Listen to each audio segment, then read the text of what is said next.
Assalamu alaikum warahmatullahi wabarakatuh, dear brothers and friends. Welcome my another travel video. এই ভ্রমণটা হলো আমার প্রথম ঢাকা ঘোরা নিয়ে। 2021 সালের শেষের দিকে করোনা মহামারীর শেষের দিকে ছিল।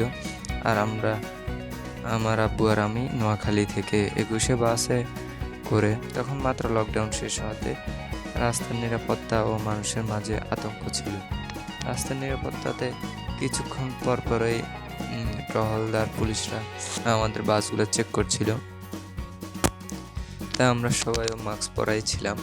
আমার আব্বুও মাস্ক পরাই ছিল, কিন্তু উনি কিছুক্ষণ পর খুলে ফেলছিল আর কি। মাস্ক পরে অস্বস্তি লাগছিল। নোয়াখালী থেকে ঢাকার পথে যেতে যেতে কয়েকটা ছোট বড় নদী পড়ে। তার মধ্যে প্রধান নদী হচ্ছে মেঘনা নদী। আর সবার প্রথমে এই নদীটা পড়ে, যা হচ্ছে কুমিল্লা পার হলেই মেঘনা নদীর উপর নির্মিত দুকান্দি ব্রিজ থেকে এই মেঘনা নদীর সৌন্দর্যটা দেখা যায়।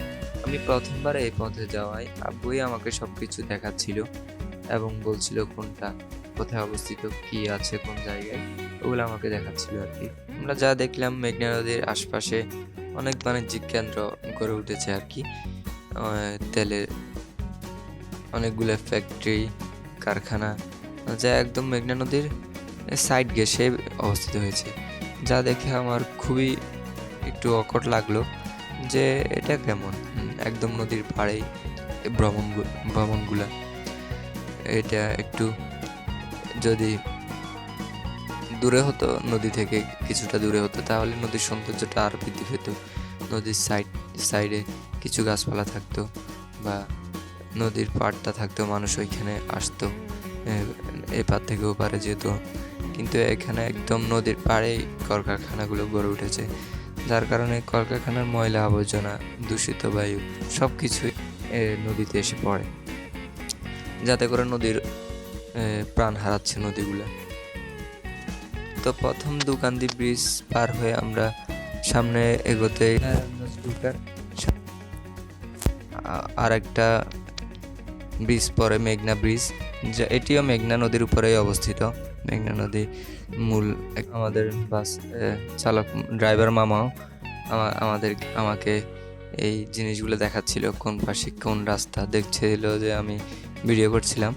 উনিও আমাদেরকে দেখাচ্ছিল যে কোন দিকে কোন রাস্তা পড়তেছে, কোন নদী পড়তেছে, কোন দিকে কোন চর আছে, ওগুলো আমাদেরকে জানাচ্ছিল, আমরা শুনছিলাম। উনি খুবই ফ্রেন্ডলি, আমাদের সাথে কথা বলছিলাম। বাসের সামনের দিকে সিট পেয়েছিলাম, তো ওই জন্য ওনার সাথে ছিলাম। মেঘনা নদীর ব্রিজের পাশে পরে আমাদের অনেক সুন্দর কাশ বনগুলা। মেঘনা নদীর পাড়ে কাশ বনগুলা দেখে আমি খুবই শিহরিত। কাশফুলও অনেক সুন্দরভাবে ফুটে আছে, যে কাশফুল সবাই পছন্দ করে। এগুলো আমি ফার্স্ট দেখছিলাম নদীর পাড়ে। আমি আগে জানতাম নদীর পাড়ে এরকম বড় বড় কাশফুল হয়, এর আগে আমি এত বড় কাশফুল কখনো দেখিনি। এই ফার্স্টে আমি নদীর পাড়ে কাশফুলগুলো দেখছিলাম এবং খুবই মুগ্ধ হচ্ছিলাম আর কি কাশফুলগুলো দেখে। তারপর নারায়ণগঞ্জ শেষে ঢাকা ঢুকার আগে পড়ে কাঁচপুর ব্রিজ, যা শীতলক্ষ্যা নদীর উপর অবস্থিত। কাঁচপুর ব্রিজটা ঢাকার জন্য খুবই গুরুত্বপূর্ণ, যা ঢাকার প্রবেশ হিসেবে পরিচিত। তারপরে হচ্ছে চিটাং রোড, তারপরে ঢাকার প্রবেশ করা হয় আর কি। সবাই জানি ঢাকা পুরোটা ঘিরে আছে বুড়িগঙ্গা নদী দিয়ে। আমার খুবই ইচ্ছা ছিল বুড়িগঙ্গা নদী দেখা, কিন্তু ওই যাত্রা দেখা হয় নাই। তারপর নদী এবং রাস্তার সৌন্দর্য দেখতে দেখতে ঢাকায় প্রবেশ করলাম আমরা। আমাদের গাড়ি ঢাকার আসাদ গেটে নামিয়ে দেয় সন্ধ্যায়। ওই যাত্রায় আমরা আমার আব্বুর মামাতো ভাইদের বাসায় ছিলাম, যা মোহাম্মদপুরেই অবস্থিত। আমরা ওনাদের বাসায় রাতের খাবার খেয়ে আব্বুর মামাতো ভাইয়ের ছেলে অর্থাৎ আমার চাচাতো ভাই এর সাথে খেলছিলাম এবং পরে তার সাথে কিছু ছবিও নিলাম স্মৃতি হিসেবে। আমরা মূলত গিয়েছিলাম আমার বিমান বাহিনীতে বিমান সেনাপদে পরীক্ষা পড়েছিল, তাই ওনাদের বাসায় রাতে থেকে সকাল সকাল উঠেই আমরা রওনা হলাম বিমান বাহিনী তথ্য ও সেবা কেন্দ্রের উদ্দেশ্যে। পথে যেতে যেতে হঠাৎ সামনে পড়ে জাতীয় সংসদ ভবন। আমি তো দেখে রীতিমতো অবাক হয়ে গেলাম।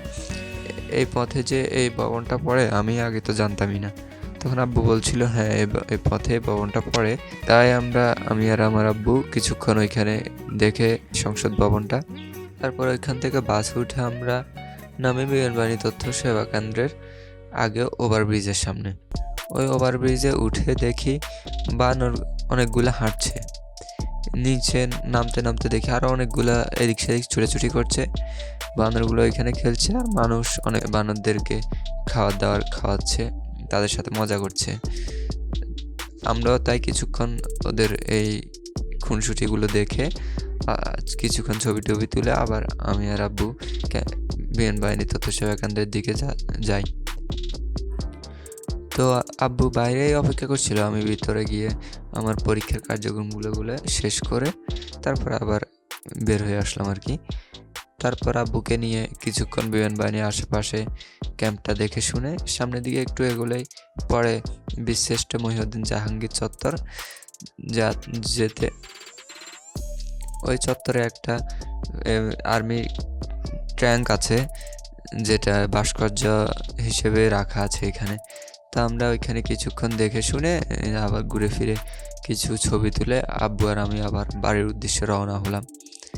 তো আজকের ভিডিওটা এই পর্যন্তই। সামনে আমাদের আরও সুন্দর সুন্দর ভিডিওগুলো দেখার আমন্ত্রণ জানিয়ে আজকে এখানে আপনাদের থেকে বিদায় নিচ্ছি। আসসালামু আলাইকুম রহমতুল্লাহি ওয়া বারাকাতুহু।